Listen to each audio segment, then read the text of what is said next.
इस मोहब्बत, इस खुलूस और इस प्यार और इस इश्क का मैं कैसे जवाब दूं?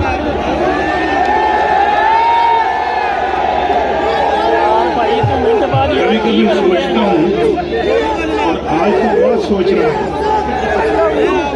कभी कभी सोचता हूँ मैं और आज बहुत सोच रहा हूँ कि आप मुझसे इतनी मोहब्बत क्यों करते हैं? बताएं क्यों करते हैं आप मुझसे? मेरा ख्याल ना आप बता सकते हैं ना मैं कुछ कह सकता हूँ।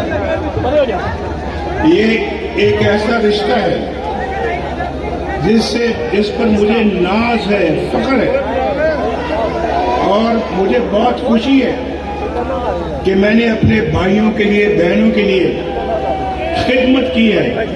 उस खिदमत के सिले में मैं आज उनकी आंखों में और चेहरों पे मोहब्बत देख रहा हूं। ये मैंने ठीक बात कही है कि ठीक कही? अगर मैंने कुछ किया ना होता, जैसे कि पिछले 4 साल में हुकूमत को आपने देखा है, अगर मैंने कुछ ना किया होता तो आप मेरी परवाह भी ना करते और आप इस तरह की खुशी का इजहार कभी ना करते। इस तरह की मोहब्बत मैं ना देखता आज, इस तरह का प्यार, इस तरह का इश्क मैं ना कभी देखता।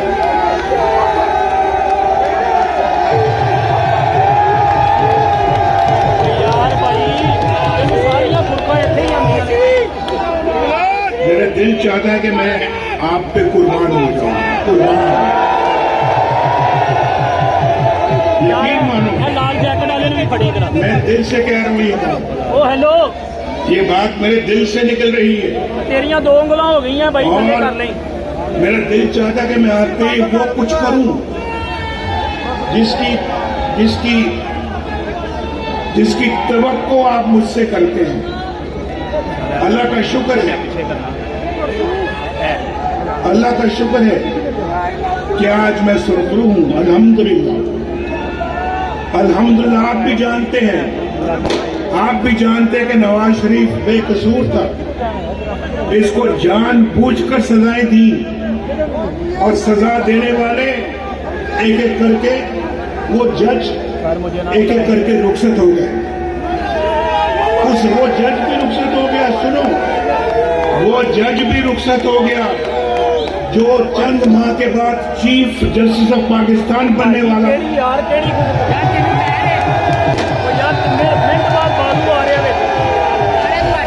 वो जज भी चला गया भाई। उसने तो अभी 8 महीने के बाद चीफ जस्टिस ऑफ पाकिस्तान बनना था। वो क्यों चला गया? क्यों गया? दाल में कुछ काला था। पता था कि चोर की दाढ़ी में तिनका है और वो मेरे केसों पे मॉनिटर बन के बैठा हुआ था, मॉनिटर। और उसी ने कहा था कि नवाज शरीफ के कैसे जल्दी चलाओ ताकि इसको जल्दी सजा हो जाए और जान छूटे उससे। आप देखें तो वो इस्तीफा दे रहे हैं और नवाज शरीफ आपके सामने खड़ा है।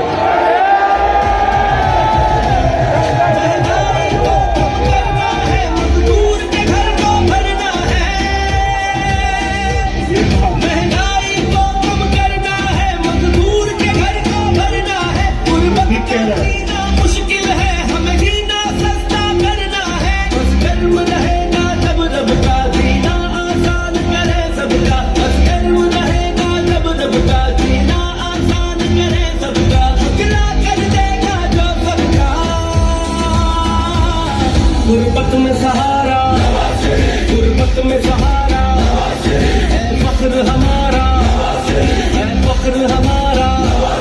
अल्लाह के फजल से, अल्लाह के करम से मुश्किल से निकालो, ये मुल्क बचा लो, मुश्किल से निकालो।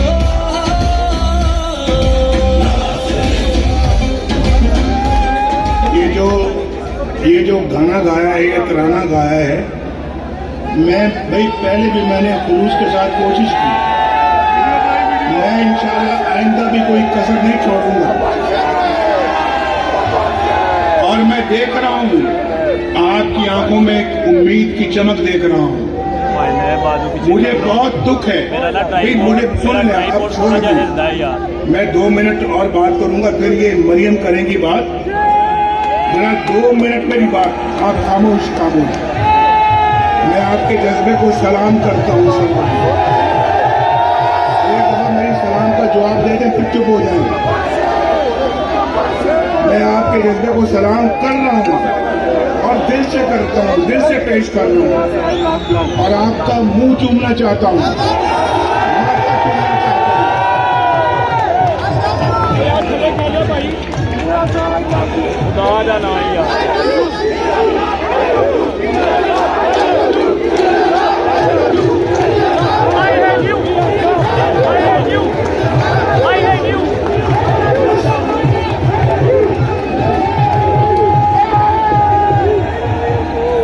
मुझे सिर्फ इस बात का पूछना है, सवाल पूछना है।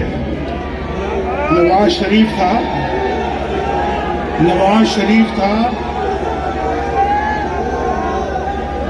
सुन ले।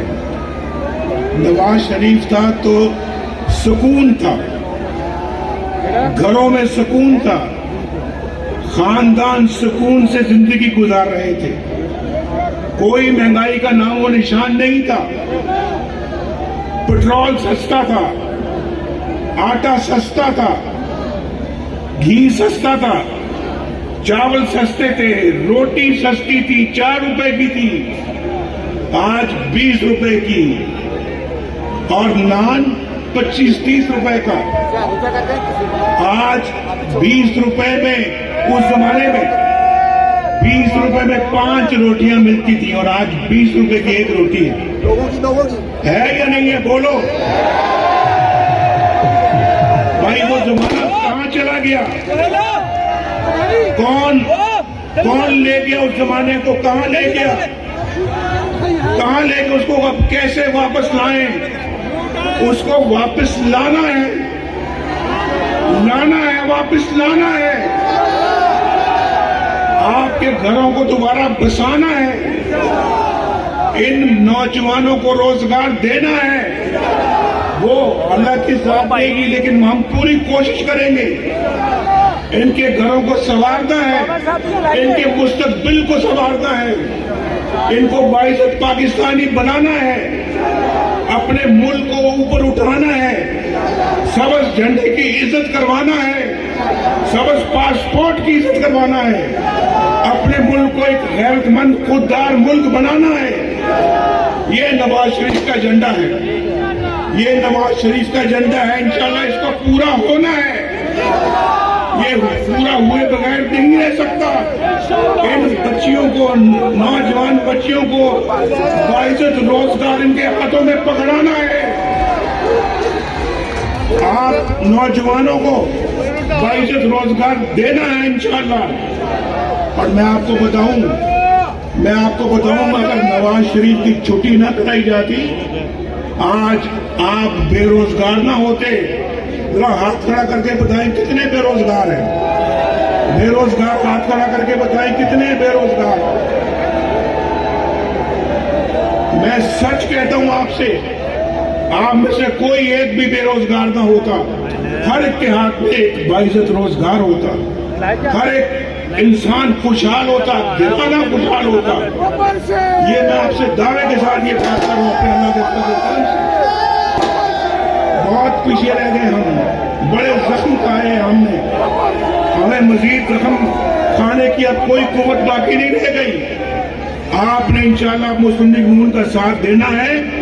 और ये है बिलाल, ये बिलाल खड़ा है मेरे सामने, और ये है मरगूब खड़ा है मेरे दाएं पे, और ये मरियम है, मरियम नवाज शरीफ। ये मरियम औरंगजेब है, देख लो, ये खड़ी है। टीवी पे देखते ना, टीवी पे देखते नहीं देखते इसको। ये मरियम औरंगजेब है। बस तो मैं इन साथियों की वसातत से इंशाअल्लाह अल्लाह ताला के फजल करम से इस मुल्क को अपने पांव पे खड़ा करेंगे, इस कौम को अपने पांव पे खड़ा करेंगे। ये कौम इंशाअल्लाह दुनिया की बेहतरीन कौम बनेगी, खुशहाल तरीन कौम बनेगी, एक बाइज्जत कौम बनेगी इंशाअल्लाह। बहुत हमने ठोकरें खाई हैं, बहुत ठोकरें खाई हैं, मजीद खाने की हमारे अंदर कोई ताकत नहीं है, ना हिम्मत है। हम इंशाल्लाह अपना मकाम हासिल करेंगे, दुनिया के अंदर इज्जत का मकाम हासिल करेंगे हम इंशाल्लाह। अल्लाह ताला आपकी खैर करे, आपको खुश रखे, इन बच्चों को खुश रखे, बच्चियों को खुश रखे। मेरी दुआएं आपके साथ हैं। अल्लाह ताला आपको सलामत रखे, आपके घरों को सलामत रखे, आबाद रखे। और इंशाल्लाह फिर आपसे आज मैं अपने हल्के में आया हूं, हल्के में, ये मेरा हल्का है, ये सब मेरे वोटर हैं, मेरे सपोर्टर हैं। आप मेरे वोटर हो ना, मेरे सपोर्टर हो ना। मैंने तो पूरा पाकिस्तान मेरा है अल्हम्दुलिल्लाह, लेकिन ये आज ये खासुल खास नवाज शरीफ का है। खुश रहो, खुश रहो, बहुत खुश रहो। मरियम आएगी लोग कभी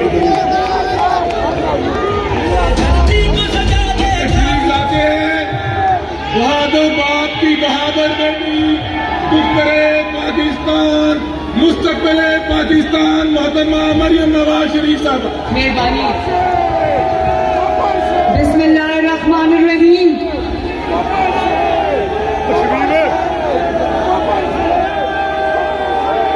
मेहरबानी, मेहरबानी।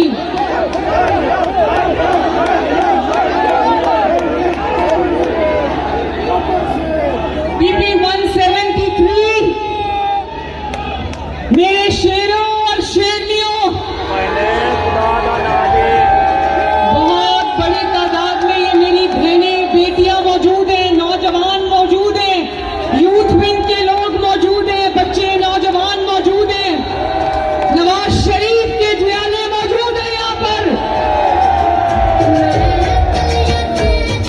मैं आप सबसे ये कहना चाहती हूँ, मेरे लिए ये हल्का अब मेरे लिए भी नया नहीं है। आप लोग नवाज शरीफ से मोहब्बत करने वाले लोग हो, लेकिन 2013 में जब नवाज शरीफ साहब यहाँ से खड़े हुए और इलेक्शन, पूरे पाकिस्तान में इलेक्शन कैंपेन की जिम्मेदारी उठाई, तो इस हल्के में नवाज शरीफ की कैंपेन की जिम्मेदारी मेरे सर पे आई। अल्लाह के फजल से रिकॉर्ड लीड से इस हल्के ने नवाज शरीफ को जिताया, और एक दफा भी मुझे उनकी कमी महसूस नहीं होने दी। इसी तरह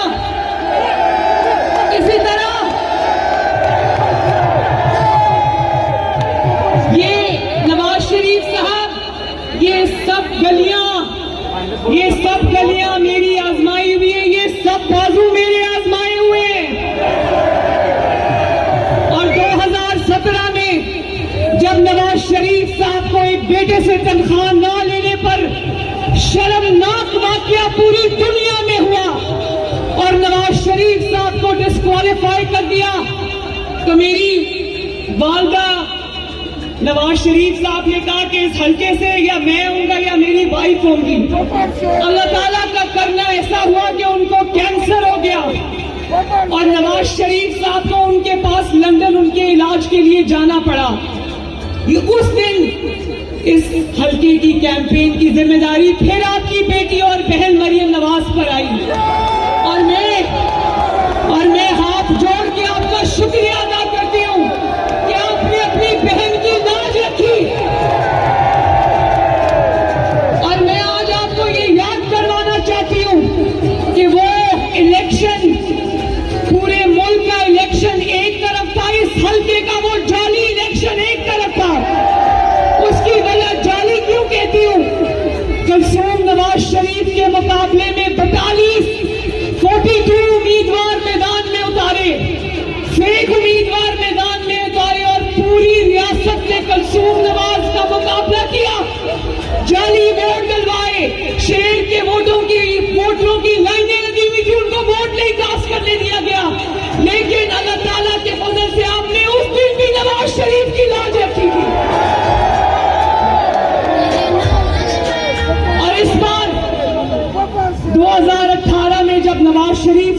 डिस्क्वालीफाई किया तो यहां से नवाज शरीफ साहब का एक वर्कर खड़ा हुआ, वहीद आलम साहब, उनको भी आपने रिकॉर्ड लीड से जिताया।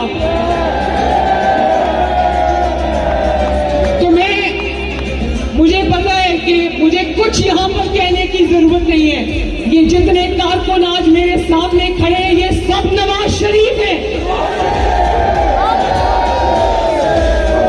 एक बात में नवाज शरीफ साहब ने आपसे पूछा कि आप नवाज शरीफ से मोहब्बत क्यों करते हो।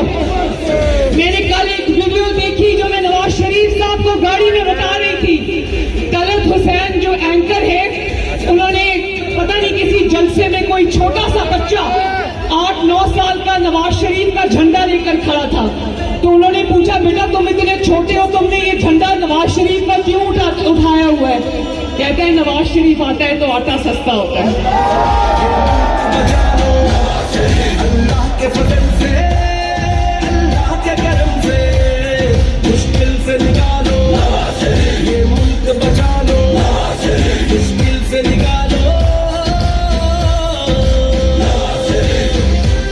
ये हल्का वो है जिसने मुश्किल तरीन हालात में नवाज शरीफ का और मुस्लिम लीग नून का साथ निभाया, लेकिन अब बहुत भारी जिम्मेदारी है लाहौर पर, पाकिस्तान पर। वोट की पर्ची कोई पर्ची नहीं होती, आप सबके मुस्तकबिल का फैसला होता है, और वो फैसला आपने बहुत जिम्मेदारी के साथ करना है।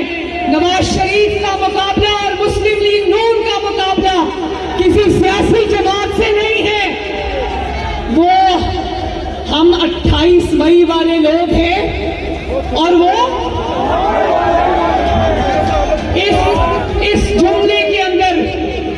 जुमले के अंदर कि हम 9 मई वाले लोग नहीं हैं, हम 28 मई वाले लोग हैं। पूरी दास्तान छुपी है।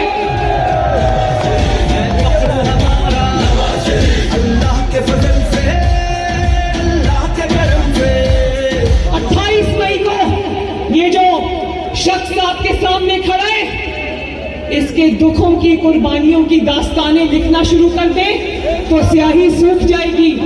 लेकिन वो दुख उसने क्यों उठाए? वो दुख उसने आप लोगों के लिए उठाए, वरना जो जुल्म और ज्यादती और जबर हम सबके साथ हुए, लोग दिल छोड़ जाते। वो आज भी अगर आपके सामने खड़े हैं और इलेक्शन लड़ रहे हैं और इस मुल्क को बहरान से निकालना चाहते हैं, तो वो आपकी वजह से है। उनको तकलीफ है इस बात की कि रोटी महंगी है, उनको तकलीफ है इस बात की कि आटा महंगा है, उनको तकलीफ है इस बात की कि बिजली के इतने लंबे लंबे बिल आ रहे हैं, इतनी आपकी तनख्वाह नहीं है जितने आपको बिजली के बिल आ जाते हैं। उनको तकलीफ है कि लाहौर में 5 साल घुस बैठे आ गए थे ना। लाहौर नवाज शरीफ साहब कहते हैं लाहौर में पहचान नहीं सकता, ये वही लाहौर था जहां हर चंद माह के बाद एक नया मंसूबा होता था आपके लिए। कभी मेट्रो बस आती थी, कभी स्पीडो बस आती थी, कभी ऑरेंज लाइन आती थी। आज आके कोई लाहौर में मुस्लिम लीग नून के अलावा कोई लाहौर में निकलने के काबिल नहीं है कि मुस्लिम लीग नून पर तनकीद करोगे तो क्या तनकीद करोगे? आप ही की मंसूबा है, पीछे भी मंसूबा है, और सर के ऊपर से भी ऑरेंज लाइन की शक्ल में मुस्लिम लीग नून का मंसूबा गुजर रहा है। याद रखना कि 8 फरवरी को कोई घर में ना बैठे, मुझे हाथ उठा के बताओ कोई घर में नहीं बैठेगा, और खुद भी निकलना। ये ना कहना कि नवाज शरीफ साहब तो जीते हुए हैं, कोई मुकाबला नहीं है, इसलिए हमने अब चलो वोट है, वोट डालने वाले। एक एक वोट इस मुल्क की तरक्की के लिए कीमती है। तो मुझसे ये खवातीन भी वादा करें खवातीन, और आप नौजवान भी मुझसे वादा करो, हाथ उठाओ। मेरे बुजुर्ग भी जो खड़े, मैं बहुत सारे चेहरे पहचानती हूँ, सब हाथ उठाएं। आज के बाद कोई घर नहीं बैठेगा, चाहे वो मियां मरहूम साहब हो या बिलाल यासीन साहब के साथी हो, सब निकलेंगे, मोहल्ले मोहल्ले मुस्लिम लीग नून का पैगाम पहुंचाएंगे, और 8 फरवरी को ये फैसला सुना देंगे कि हम 28 मई वाले लोग हैं, 9 मई वाले लोग नहीं हैं। और 9 मई वालों